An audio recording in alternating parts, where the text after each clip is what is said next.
হয়, এই মুহূৰ্তত মই উপস্থিত আছোঁ পুৰহানিয়াটিত, জুৰিয়াৰ পুৰহানিয়াটিত। আৰু দেখা গৈছে জুৰিয়াৰ পুৰহানিয়াটিৰ পৰা বৰালিমাৰীলৈকে যোৱা যি পথ আছে, এই পথছোৱাৰ এক বিধ্বস্ত ৰূপ দেখা গৈছে। যিহেতু ব্লক ইটাৰে নিৰ্মাণ কৰা হৈছে এই পথছোৱা, আৰু এই পথছোৱাত সাধাৰণ বৰষুণতে একাঠুৰ ওপৰত ইয়াত পানী জমা হয়, আৰু পানী জমা হৈ দেখা গৈছে পথছোৱা এক বিধ্বস্ত ৰূপ লৈছে। এই পথেৰে এক বৃহৎ অংশৰ ৰাইজ এই পথেৰে চলাচল কৰে, আৰু চলাচল কৰাৰ পিছতো দেখা গৈছে এই পানী প্ৰায় আজি ৬-৭ বছৰ ধৰি এই পানী এনেদৰে জমা হয়, কিন্তু প্ৰশাসনে এই বিষয়ে কোনো ব্যৱস্থা গ্ৰহণ কৰা নাই। ইয়াৰ স্থানীয় লোকে আমাক জানিব দিছে যে এই বিষয়ে কেইবাবাৰো তেওঁলোকে প্ৰশাসনক জনাইছিলে, কিন্তু প্ৰশাসনে কোনো ব্যৱস্থা কৰা নাই, বিভাগে কোনো ব্যৱস্থা গ্ৰহণ কৰা নাই। এইদৰে এক বিপদসংকুলভাৱে যাতায়াত কৰিব লগা হৈছে। ইয়াৰ যি স্থানীয় ৰাইজ আছে, এই অঞ্চলৰ যি স্থানীয় ৰাইজ আছে, স্থানীয় ৰাইজ বিপদসংকুলভাৱে যাতায়াত কৰিব লগা হৈছে। মোৰ লগত ইয়াৰে কিছু ৰাইজ আছে, তেওঁলোকৰ পৰা আমি এই বিষয়ে জানিব চেষ্টা কৰিম।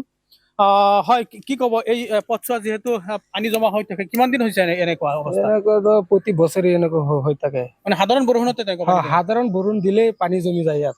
আমাৰ এইফালে 4-5খন স্কুল আছে, স্কুলৰ ছাত্ৰ ছাত্ৰীও অহা যোৱাত অসুবিধা হয়। কলৈ গৈছে পথছোৱা?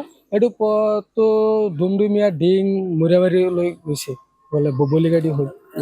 নিৰ্মাণ কিমান দিন আগত কৰিছে পথছোৱা? এইটো নিৰ্মাণ কৰিছে 12-13 বছৰ আগত। এনেকৈ ব্লক ইটাৰে নিৰ্মাণ?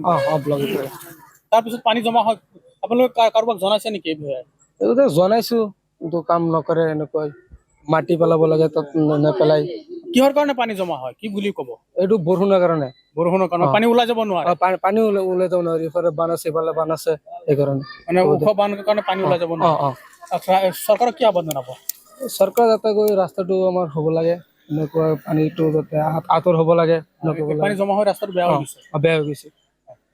ধন্যবাদ আপোনাক। আচলতে দেখা গৈছে পানী জমা হৈ এইদৰে পথছোৱা আচলতে এক বিধ্বস্ত ৰূপ লৈছে, আৰু ইয়াৰ যি স্থানীয় ৰাইজে অভিযোগ কৰা মতে যিহেতু দুয়ো পাৰে ওখকে পাৰ বান্ধি থৈছে, আৰু ওখকে পাৰ বান্ধি থোৱাৰ ফলত এই পথেৰে যিহেতু পানী ওলাই যাব নোৱাৰে, আৰু এই ঠাইখিনি অলপ দ হোৱাৰ কাৰণে বেলেগ ঠাইৰ পৰা পানী আহি ইয়াত জমা হয়, আৰু এই পানীখিনি যিহেতু দুয়ো পাৰ ওখ পাৰ হোৱাৰ বাবে এই পানীখিনি ওলাই যাব নোৱাৰে, আৰু ওলাই যাব নোৱাৰি ইয়াত যিহেতু পানী জমা হৈ থাকে, আৰু জমা হোৱাৰ ফলত যিহেতু সাধাৰণ বৰষুণতে এই পানীসমূহ জমা হয়, আৰু জমা হোৱাৰ বৰষুণ যোৱাৰ পিছতো প্ৰায় এমাহলৈকে ইয়াত পানী জমা থাকে, আৰু পানী যোৱাৰ পিছতো ইয়াত যি বোকা আছে, বোকা মাটিৰ এবাবে এক পিছল ৰূপ লয়, আৰু পিছল হৈ যায়, আৰু এই পিছল হোৱাৰ ফলতো যি বাইকসমূহ যোৱাত বিশেষ অসুবিধা ভোগ কৰিব লগা কাৰণ এই পিছল হোৱাৰ বাবে বাইকসমূহ আচলতে যি পিছল খাই কেইবাটাও দুৰ্ঘটনা ইয়াত সংঘটিত হৈছে, আৰু দুৰ্ঘটনা সংঘটিত হোৱাৰ ফলত কেইবাজনো ঘূণীয়া হৈ আচলতে হস্পিটেলাইজ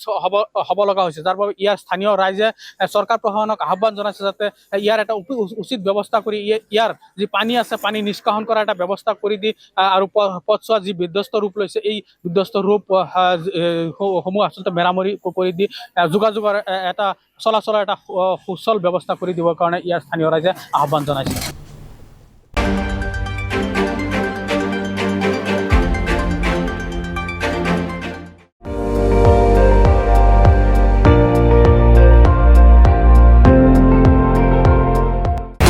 আপুনি চাই আছে ND24, সৰ্বশ্ৰেষ্ঠ নহয় সৰ্বোত্তমৰ দৌৰ।